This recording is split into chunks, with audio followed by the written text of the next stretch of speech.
રાજકોટમાં જિલ્લા કક્ષાનો આયુષ મેળાનું આજે આયોજન થયું છે। મારી સાથે વૈદ ભાનુભાઈ મહેતા જોડાઈ ગયા છે, એમની પાસેથી જ માહિતી મેળવી છે।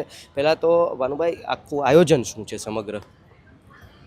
વિકાસ સપ્તાહ 2023-24ની ઉજવણીના ભાગરૂપે અને રાષ્ટ્રીય આયુર્વેદ દિવસની ઉજવણીના ભાગરૂપે આયુર્વેદ શાખા જિલ્લા પંચાયત અને સરકારી આયુર્વેદ હોસ્પિટલ દ્વારા આ એક આયુષ મેળાનું આયોજન કરવામાં આવ્યું છે। આ આયુષ મેળામાં ખાસ તો આયુર્વેદિક અને હોમિયોપેથિક ચિકિત્સા પદ્ધતિનો પ્રચાર પ્રસાર અને એમાં કેવા કેવા પ્રકારની ચિકિત્સાઓ થઈ શકે છે એ બધાની માહિતી, તેમજ બધાનું અહીંયા ડાયાબિટીસ, બીપી અને પ્રકૃતિ પરીક્ષણ કરી પછી એમને જે પ્રકારના સ્પેશિયાલિસ્ટની જરૂર હોય એમને બતાવી, એમને નિદાન કરાવી અને એમને બધાને વિનામૂલ્યે આપણે દવાઓ આપીએ છીએ। અને ત્યાર પછી ફોલોઅપમાં પણ આપણા જે દવાખાનાઓ છે, જિલ્લામાં આવેલા 18 દવાખાનાઓ અને હોસ્પિટલમાંથી દવાઓ યોગ્ય રીતે મળી રહે એ માટેનું માર્ગદર્શન સંપૂર્ણ આપવામાં આવ્યું છે।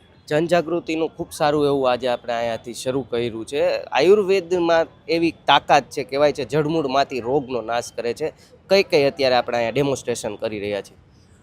આજે અહીંયા ખાસ તો કોઈપણ જાતના એનેસ્થેસિયા વગર દાંત કાઢવા માટે દંતોત્પાટન ચિકિત્સા છે એનું ડેમોન્સ્ટ્રેશન છે। આ ઉપરાંત જે આપણી આયુર્વેદની ખાસ પંચકર્મ સારવાર છે એમાં જાનુબસ્તી, કટિબસ્તી, શિરોધારા વગેરેનું ડેમોન્સ્ટ્રેશન અને લોકોને અત્યારે અહીંયા લાભ પણ ઘણા લોકોએ એનો લીધો છે।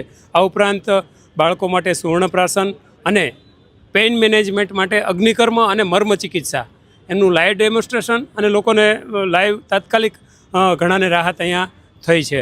આ ઉપરાંત માનો કે એનોરેક્ટલ કોઈપણ ડિઝીઝ હોય, શલ્યના રોગો હોય તો એના માટે સર્જરી કરવા માટે માર્ગદર્શન અને આ ઉપરાંત જે લાઇફસ્ટાઇલ ડિસઓર્ડર્સ છે બધા, માનો કે બીપી, ડાયાબિટીસ, થાઇરોઇડ, મેનોપોઝ, માનસિક રોગો, આ બધા અંગેની દવાઓ, માર્ગદર્શન અને જીવનશૈલી કેવી રીતે ચેન્જ કરવી અને ખાસ પ્રકૃતિ પરીક્ષણ કરી અને એમની જે પ્રકૃતિ હોય એ મુજબ એમને લાઇફસ્ટાઇલમાં શું ચેન્જ કરવો, એમના આહાર વિહારમાં શું ચેન્જ કરવો એ માર્ગદર્શન આપવામાં આવે છે। તેમજ દિનચર્યા અને ઋતુચર્યા અને આચાર રસાયણ કે કાયમી આપણે બીમાર જ ન પડીએ એના માટે કેવી રીતે આપણે જીવનશૈલીમાં સુધાર લાવવો, આ આપણી જે ભાગદોડવાળી જિંદગી છે એમાં પ્રેક્ટિકલી કેવી રીતે આપણે આયુર્વેદની લાઇફસ્ટાઇલ અપનાવીએ અને ઓછામાં ઓછા બીમાર પડીએ, અને બીમાર પડીએ તો મોટાભાગે આપણા ઘરમાં રસોડામાંથી મળતા ઔષધો અને શરૂઆતથી જ આપણે આયુર્વેદ સારવાર કરીએ તો એકદમ સારી રીતે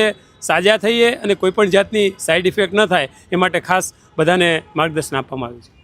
ક્યાં સુધી આપણે લક્ષ્યાંક રાખ્યો છે, કેટલા લોકો સુધી પહોંચવાનો આજે આપણો શું લક્ષ્યાંક છે અને આવનારા દિવસોમાં પણ કેવા કાર્યક્રમો યોજવાના છે? આજે આખા જિલ્લા પંચાયતના સમગ્ર અધિકારી કર્મચારીઓના બધાના આપણે હેલ્થ ચેકઅપ અહીંયા આયુર્વેદ પ્રમાણે કર્યું છે અને જાહેર જનતાએ પણ ઘણાએ લાભ લીધો છે। એટલે આજે લગભગ અત્યારે બપોર સુધીમાં 250 જેવા લોકોએ લાભ લીધો છે અને હજી 5 વાગ્યા સુધી આપણો કેમ્પ ચાલુ જ છે અને લોકો લાભ લઈ રહ્યા છે।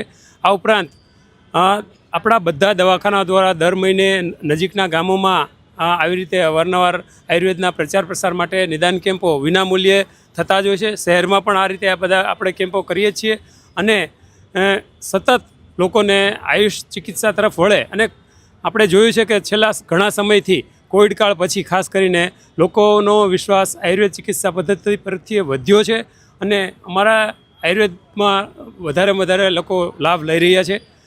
અને હજી મારી અપેક્ષા છે કે બધા લોકો ખરેખર પહેલાંથી જ આયુર્વેદ જીવનશૈલી અપનાવે અને બીમાર થાય તો પહેલાંથી જ આયુર્વેદ ચિકિત્સા પદ્ધતિ અપનાવે તો મારા ખ્યાલથી લગભગ ઘણા પ્રોબ્લેમ આપણે સોલ્વ કરી શકીએ છીએ।